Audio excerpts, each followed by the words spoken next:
Hello, class. Woodrow Wilson is the only U.S. president to have a PhD. Woodrow Wilson was born December 28, 1856, in Virginia. And he will die February 3rd, 1924, age 67.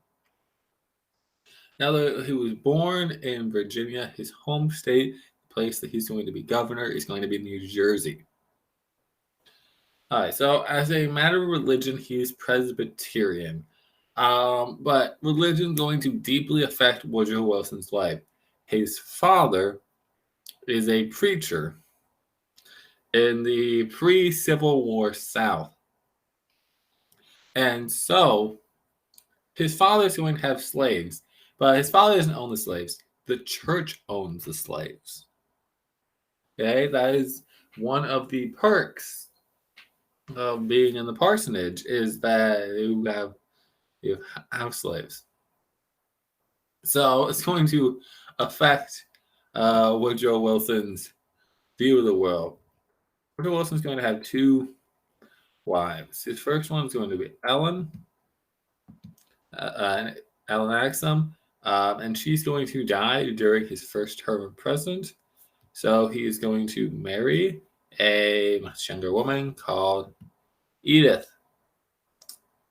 And we will circle back around her. As a matter of party, Woodrow Wilson is a Democrat. And this was a time in which Republicans still dominated national politics. And he is going to be the first Democrat to serve 2 full terms, consecutive terms, since Andrew Jackson. Because Grover Cleveland had been non-consecutive. His term of office is going to be from March 4th, 1913 to March 4th, 1921. And his vice president is a guy called Thomas Marshall. All right, so how was he getting into this position? His rise is kind of interesting because he was the president of Princeton University from 1902 to 1910. Then in 1910, he runs to become governor of New Jersey and wins. So he takes office in 1911. And at that point, New Jersey had a strange 3-year term for governor. So he's not even done with his term for governor when he gets nominated to be the Democratic nominee in the 1912 convention. And the 1912 election 1912 was a very weird election where there are 4 prominent candidates. Okay, Woodrow Wilson, the Democrat, William Howard Taft, the incumbent Republican, former President Theodore Roosevelt as a progressive bull moose, and he's even going to get almost 1 million votes for Eugene V. Debs, the socialist. So it's very divided. But Woodrow Wilson, with 41% of the vote, is going to sweep the Electoral College with over 400 electoral votes, partially because the Republican vote is going to be split. Wilson isn't winning an outright majority in many states. He's going to go in, and domestically, we're going to see a huge transformation there. So, for a couple things. One is that there are going to be a series of so-called progressive constitutional amendments that are ratified while he is president. And while the president does not actually have a role in the ratification process, this is something where he is going to have openly endorsed several of these. The 16th Amendment allows Congress to have a federal income tax, something that was previously unconstitutional. The 17th Amendment established the direct election of U.S. senators. Okay, senators used to be appointed by the state legislatures, and now they're going to be directly elected by the people the way they are today. The 18th Amendment starts prohibition, the banning of alcohol. Okay, this will later be a repeal amendment. That's quite a bit down the line. And then the 19th Amendment ratified at the end of Wilson's term, allowed women the right to vote. And so you can, disagree with the prohibition or the federal income tax, but there is no denying that it helped democratize the United States with ways that it wasn't, removing the very elitist way that senators had been appointed to allow people to directly vote on them. And now these people include women. There are other things. The Federal Trade Commission is put on during his presidency. This is where the 8-hour work week's coming into form. Now, so there's a bunch of those progressive wins for Woodrow Wilson. The thing that's going to hold him back is his views on race. He has incredibly regressive views on race, even for his time. And we talked about Theodore Roosevelt. He gets this backlash when Booker T. Washington, the black intellectual, is an invited guest that stays the night at the White House. Right?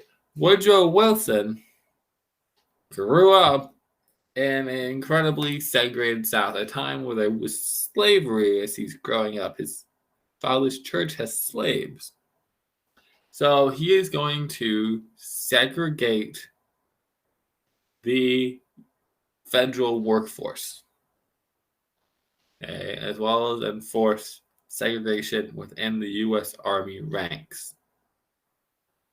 So the federal workforce, especially up in the north, many times is quite integrated. So he's going to undo that. But what most people know him for is World War I. Okay? He is going to be leading the nation during World War I, something that he's going to work hard to avoid initially. In 1916, he's going to run for re-election with the platform. He kept us out of war. They were on the third year of the war. But by April of 1917, the United States is at war. Now, and part of that that's going to come out of the war with the Allied victory is the League of Nations, this precursor to the United Nations. And this will result in him getting a Nobel Prize. Now, after all this, Woodrow Wilson's going to suffer a stroke in the second half of his second term, and that's going to really affect him negatively. Now, the 25th Amendment doesn't exist. There's no way to have him ruled as incompetent to be president, have Thomas Marshall take over, and he is reticent to resign. So a lot of the heavy lifting is going to be done by his second wife, Edith, which is why she's sometimes called the first and currently only female president. Woodrow Wilson very much wanted to run for a third term, but he just simply wasn't in good health for this. Due to his stroke, he does try to get his son-in-law to be the presidential nominee. It just simply doesn't happen. And so this leaves Woodrow Wilson with a very interesting legacy. A bunch of progressive changes occur in the country domestically while he is president. We have the U.S. being established on the world stage diplomatically with the victory of World War I. But his standing amongst historians and the general public has only gone down in the 21st century, as his racial politics were very regressive, even for the time in which he was dealing with that politics. Most presidents before him simply didn't make the civil rights issues better. They didn't do anything to improve it.